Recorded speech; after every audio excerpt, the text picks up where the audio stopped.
오늘부터 히브리서 성경 읽기가 시작이 되어졌는데요. 히브리서는 유대계 출신의 신자들에게 보내는 서신입니다. 누가 썼는지는 불분명한데요. 그런데 왜 유대교 신자들에게 편지를 썼는지는 이 성경을 통해 우리가 알 수가 있어요. 이 독자들이죠. 편지를 받는 이 독자들은 핍박을 받고 있다는 것을 우리가 알 수 있습니다. 어떤 핍박이었냐면 한편에서는 유대교를 믿는 자신의 동족들로부터 핍박이 있었겠죠. 또 하나는 로마로부터 핍박을 받고 있는 거예요. 양쪽이 끼어 있죠. 어느 곳에도 갈 수 없는. 예수님 안으로 피할 수밖에 없는 사람들이에요. 그것으로 전부로 여기며 살면 되는데 문제는 뭐냐면 내가 예수 믿는 것에 대한 불확신이에요. 여러분 우리도 그런 사람들 있죠. 세상에서는 내가 크리스찬이라고 다 이야기를 해요. 근데 나는 그런데 교회에 와서는 정작 내가 예수님을 잘 모르는 거예요. 교회는 다니고 있는데 예수님하고 나하고 어떤 관계인지 내가 예수를 믿는 것이 정말 하나님 안에서 어떤 삶인지에 대한 거기에 대한 무지도 있고 알고 있지만 그게 믿어지지 않는 거예요. 불확신이 있는 거죠. 그때 굉장히 힘든 거예요. 세상에서는 크리스찬이라고 이야기하는데 나는 믿음이 없어 별로. 그리스도 안에서 주시는 그 영광스러운 풍성함을 내가 누리지 못하고 있는 거예요. 굉장히 이게 우리 안에서 큰 아픔이죠. 이런 부분들이 어떻게 돼요? 그러면 교회를 다니지 말아야 하나? 이런 게 아니라 예수를 더욱 알아야 되고 예수님과 함께 살아가는 것이 무엇인지 또 예수 믿는 것이 무엇인지를 우리가 알아야 되겠죠. 이 유대교 신자들은 예수 믿는 것에 대한 불확신을 갖는 사람들이 있었어요. 이 중에는. 하나님께 구원받는다는 것은 예수 믿는 것으로 되어지는 것이 아니라 할례를 받고 율법을 지켜야지만이 구원이 이루어진다. 이 생각을 떨쳐버릴 수가 없는 거예요. 그래서 번제, 하목제, 속건제, 속제제, 소제 이런 제사를 늘 드리고 왔던 사람들에게 예수님이 완전한 제사, 영원한 제사를 드렸다고 하니까 어떻게 해요? 불안한 거예요. 이런 제사를 안 드리는 자기 자신들이. 6월절, 맥추절, 수장절, 절기 때마다 지켰던 사람들이 이런 절기가 바로 예수 그리스도로 말미암아 다 이루어졌다고 하니까 불안한 거잖아요. 뭔가를 해야 되는 거예요. 근데 여러분 이런 어떤 것들로부터 자유를 가져야 되는데 예수 믿는 것이 얼마나 영광스럽다는 그 은혜를 누려야 되는데 여기 안에서 나의 믿음의 근거를 찾지 않고 뭔가 행위로 뭔가 의식을 치름으로 나의 존재를 찾으려고 하니까 힘든 거잖아요. 그러니까 이렇게 믿음이 흔들리는 신자들에게 쓴 편지가 바로 히브리서예요. 히브리서는 우리의 믿음의 주요 온전케 하신 예수 그리스도를 그래서 생각하라, 바라보라, 예수에게 나아가라 이런 표현들이 히브리서에 많이 나오거든요. 예수 그리스도를 누구인지 예수 그리스도가 우리 안에서 어떤 일을 행하셨는지를 온전히 알라는 거죠. 그래서 여러분 히브리서를 보면 예수님이 누구인지 너무 잘 소개해주고 있어요. 히브리서 1장은 예수님이 선지자들보다 뛰어나다, 천사들보다 뛰어나다, 모든 이름보다 더 뛰어나신 존재라는 것을 알려주고 있죠. 그래서 히브리서 1장 1절이 어떻게 시작합니까? 하나님이 옛적에는 선지자들을 통하여 우리에게 말씀하셨는데 1장 2절에 마지막 날에는 아들을 통하여 우리에게 말씀하고 있다. 그러니까 선지자와 예수님을 비교하고 있는데 결국 뭐냐면 하나님이 이제 예수님으로 말미암아 말하는 시대가 지금 도래했다는 거죠. 그래서 예수님은 선지자 중에 하나가 아니라 예수님은 선지자이셨지만 선지자보다 뛰어난 존재였어요. 하나님의 아들로 오신 하나님의 말씀을 가지고 오셨지만 하나님의 아들이다라는 것을 말해준 게 뭐냐면 이제 그 1장 2절에 보면 이런 이야기를 하고 있죠. 예수님에 대해서 만유의 상속자로 삼으셨다. 하나님이 예수님을. 그러니까 예수님이 이제 어떤 사역을 하시냐면 하나님이 자신이 만드시고 운행하시는 모든 세계를 예수님에게 맡기셨다라는 의미를 가지고 있어요. 예수님으로 말미암아 모든 세계가 지어졌다. 예수님이 하나님과 함께 창조 사역에 참여하신 거죠. 참여하신 분으로서 또 어떤 분이냐 할 때 1장 3절은 예수님은 하나님의 영광의 광채시요 그 본체의 형상이고 그 능력의 말씀으로 만물을 붙드시며 죄를 정결케 하는 일을 하시고 높은 곳에 계신 지극히 크신 이의 우편에 앉으셨다. 예수님이 누구라고 이야기하는 거예요? 하나님이시다 라고 이렇게 히브리서 저자는 예수님에 대해 소개해주고 있어요. 1장 4절에 보니까 그가 천사보다 훨씬 뛰어난 존재라고 이야기를 합니다. 당시 유대인들은 예수님을 그러니까 유대교 신자들은요, 예수님을 천사 중에 한 명이고 천사보다 뛰어난 존재 정도만 생각했어요. 근데 천사보다 훨씬 뛰어난 존재, 천사와 비교할 수 없는 하나님이라는 것들은 또 그들이 생각하지 못했어요. 근데 유대인들이 가지고 있는 생각 중에 천사는 왜 이렇게 뛰어나게 생각했냐면 모세가 율법을 받을 때 하나님이 천사를 통해서 율법을 주셨거든요. 그러니까 모세가 보다 뛰어난 존재가 천사예요. 그러니까 예수님은 천사 중에 한 명일 것이다. 그러니까 그 정도만 해도 예수님을 굉장히 높인 거잖아요. 근데 히브리서 저자는 말하는 것은 천사보다 더 뛰어난 존재라는 것을 1장 5절에서 이하에서부터 계속 이야기를 하고 있는 거예요. 그러니까 천사는 예수님과 비교할 대상이 아니라는 것을 구약의 말씀을 통해서 계속 인용해 주고 있어요. 각주가 계속 달고 있죠. 구약의 구절들을 인용하고 있다는 것은 그러니까 지금 유대교 신자들을 대상으로 편지를 썼기 때문에 유대인들은 어떻게 돼요?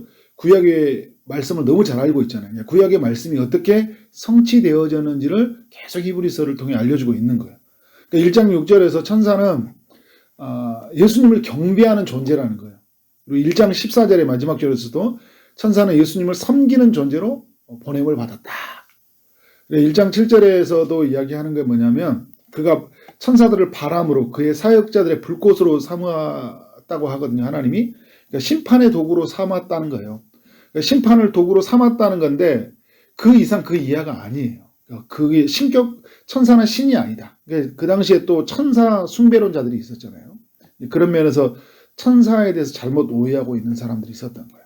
정리하면 예수님은 천사보다 훨씬 뛰어나고 선지자보다 뛰어난 분인데 그게 어떤 이 세계에 가지고 있는 사람들보다 조금 더 뛰어난 존재가 아니라 이제 1장 3절에 말했던 것처럼 모든 세계를 지으신 창조자이시고 만물을 붙드시고 죄를 정결하게 하시는 그 영광의 강체, 본체의 형상인 하나님이시다라는 것을 히브리서 저자가 이야기를 해주고 있는 거예요.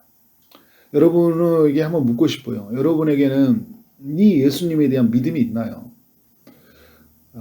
예수님을 믿는 자들에게는요, 특별한 하나님의 은혜가 있어요. 예수님이 우리에게 말씀한다는 거예요. 예수님을 믿는다는 것은 우리가 그와 연합된다. 그와 함께하는 자가 되는 거잖아요. 우리가 예수님 안에 있고 예수님이 우리 안에 있어서 예수님이 우리에게 성령을 통하여 말씀한다는 거예요. 예전에는 구약의 선지자들을 통해서 말씀했다는 건 뭐예요? 선지자가 있는 곳을 가야 되고 선지자가 우리에게 와야 되잖아요. 그런데 오늘 선지자 직분을 가지신 그리스도로 기름 부은 자가 우리 안에서 어떻게 한다는 거예요? 오늘도 성령을 통하여 말씀한다는 거예요. 우리가 예수님과 연합되었다는 건 뭐냐면요. 오늘 이제 2절에서 그가 만유의 상속자가 되었다는 거죠. 그리고 1장 5절에서는 6절에서는 그가 맏아들이라는 표현을 쓰고 있어요. 그러니까 이런 거죠. 우리가 예수님과 연합되었다는 것은 예수님이 맏아들로서 하나님의 것을 상속받았어요. 그럼 우리는 예수님과 연합된 자로서 우리가 하나님의 것을 어떻게 한다는 거예요? 같이 상속받는 자가 된다는 거예요. 하나님의 것을 우리의 것, 하늘과 땅의 모든 권세를 우리에게 주셨다 이거잖아요. 하늘에 있는 모든 보화를 우리에게 주신 것, 모든 권세를 주시고 보화를 우리 가운데 허락해 주신 거예요. 여러분, 그 부모가 이 자녀에게 카드를 주잖아요. 그 엄카, 아빠 카드를 주잖아요. 그럼 자녀가 마음껏 쓰잖아요. 우리가 하나님 안에서 그 모든 것을 받은 존재가 된 거예요. 만유의 상속자 예수 그리스도가 되어진 것처럼 우리도 그의 모든 영광을 상속받는 자가 된 거예요. 그래서 여러분, 우리가 하늘에 있는 그 평강을 구하면 어떻게 돼요? 평강이 우리에게 임하잖아요. 하늘에 있는 그 기쁨이 구하면 우리에게 기쁨이 임하잖아요. 은혜가 우리 가운데 임하는 거예요. 하늘에 있는 것이 우리 가운데로 이루어지는 시대를 살게 된다는 거예요. 누구에게요? 예수 믿는 사람들에게. 엄청난 영광스러운 거죠. 오늘 또 예수님이 어떻게 하고 있습니까? 여러분 안에서 성령을 통하여 계속적으로 이야기하고 있어. 오늘 새벽에 말씀을 통해 이야기하고 있고 여러분의 삶의 선택과 결정의 순간에 위험의 순간에 두려운 순간에 성령님 우리에게 이야기하고 성령을 통하여 주님이 말씀하고 있다는 거예요. 우리는 이 예수님이 이 일을 하신 것들을 우리가 알아야 되고 누려야 돼요. 예수님을 알지 못하면 흔들려요. 구원이 흔들리죠. 세상의 유혹이 흔들려요. 이단이 흔들리면 넘어가요. 예수님을 알지 못하니까 어떻게 돼요? 조금 시험에 들면 교회 안 나오는 거예요. 나 안 나가. 왜요? 예수님아, 내 안에 있는 예수님하고 어떻게 하는 거예요? 멀리 있는 존재예요. 예수님이 내 안에서 계속적으로 말 걸어오시죠. 야, 누구야? 그것 때문에 힘들어야 되겠냐? 그렇게 하죠. 왜? 예수님이 없고 누구가 있어요? 사람과 전통과 시스템만 있는 거예요. 내가 쌓은, 교회에 쌓은 공로만 있는 거예요. 내가 어떻게 했는데, 내가 교회에서 어떻게 했는데 이럴 수가 있어요. 이렇게 가는 거잖아요. 그죠? 사람의 말 때문에 교회를 떠나요. 그리스도의 피로 교회를 세워졌다는 것이 얼마나 영광스러운지 부여움을 못 누리는 거예요. 예수님 안에서. 어떤 이는 돈이 없어서 떠나고 어떤 이는 돈이 많아서 떠나요. 어떤 이는 이제 수능이 끝나는데요. 대학에 들어가서 떠나고요. 대학에 들어가서 교회를 안 다녀요. 그리고 어떤 사람들은 대학에 떨어져서 안 나가는 거예요. 그러니까 그리스도와 나와 함께 살아가는 삶이 무엇인지를 모르는 거잖아요. 여러분, 예수님이 가장 탁월한 존재라고 아는 사람이라면 이 세상 앞에서 어떻게 해요? 당당하죠. 왜냐하면 주님보다 뛰어난 사람이 없기 때문에. 우리가 이 세상에 살아가면서 뛰어난 사람들 앞에 막 쫄잖아요. 왜 쫄아요? 그가 제일 강하다고 생각하기 때문에. 그런데 예수님이 가장 뛰어나다고 생각하면 어떻게, 내가 예수님 안에 있는데, 내 안에서 예수님이 일하시는데, 그가 나 잘난 체하고 막 떠들고 그래도, 그래, 당신은 잘나서 그런가 보다. 나는 우리 가장 뛰어나신 예수님을 알고 있어. 그러게 어떻게 된 거예요? 그것 때문에 기쁘고 감사한 거잖아요. 예수님이 우리 안에서 살고 있고 그와 함께 상속자라고 믿는 사람들은 이 세상에 추구하는 것 앞에 무너지지 않아요. 더 좋은 집, 더 좋은 차, 더 좋은 것들 앞에 무너지지 않아요. 왜냐하면 만유의 상속자가 되신 그리스도가 내 안에 살고 있고 나는 그와 함께 하나님의 영원한 것을 상속받는 사람이니까. 예수님이 말씀하고 있다는 것을 믿는 사람은요, 어떤 사람들의 소리가 들릴 때마다 흔들리지 않는다니까요. 왜냐하면 날마다 우리의 귀에 속삭이면서 말씀하시는 예수님이 계시기 때문에. 그래서 예수님이 죄를 정결하게 믿는 사람들이라면 죄책감이 찾아오고 정죄감이 찾아올 때마다 어떻게 합니까? 우리 안에 계시는 죄와 사망의 법에서 해방하시는 그리스도 때문에 어떻게 되는 거예요? 자유를 누린다니까요. 그러니까 예수 믿는 사람들에게 그 자유가 있어요. 기쁨이 있고 열정이 있고 당당함이 있고 담대함이 있는 거잖아요. 왜요? 내 안에 계신 그 예수 그리스도로 말미암아 부요해지고 예수 그리스도로 말미암아 내가 당당해지기 때문에. 그래서 예수 믿는 사람들에게는 더 이상 뭔가 매어 있을 수가 없는 거예요. 율법이 우리를 묶을 수 없어요. 사람이 묶을 수 없고 어떤 상황도 묶을 수 없어요. 왜냐하면 우리 안에 오신 예수님이 그 모든 율법의 저주에서 다 속량하시고 모든 묶여있는 법에서 우리를 다 풀어버렸기 때문에. 그래서 여러분 자유하게 사세요. 예수님과 함께. 당당하게 사십시오. 예수님으로 부요하게 사세요. 사람들의 벗는 소리와 보이는 것에 살지 말고 예수님과 함께 동행하면서 그 예수님이 주신 오늘 또 성령을 통하여 주신 은혜를 마음껏 풍성하게 누리는 삶이 되어지기를 주님의 이름으로 축원합니다. 아멘. 기도하도록 하겠습니다. 하나님 아버지, 히브리서 말씀을 묵상하게 하시니 감사합니다. 우리가 믿는 예수 그리스도를 또 묵상하며 하나님 앞에 나아가게 하시니 감사합니다. 오늘 우리에게 오셔서 성령을 통하여 말씀하여 주시고 만유의 그 상속자가 되신 예수와 함께 그 모든 영광을 상속받는 기쁨을 누렸다는 사실을 깨닫게 하시니 감사합니다.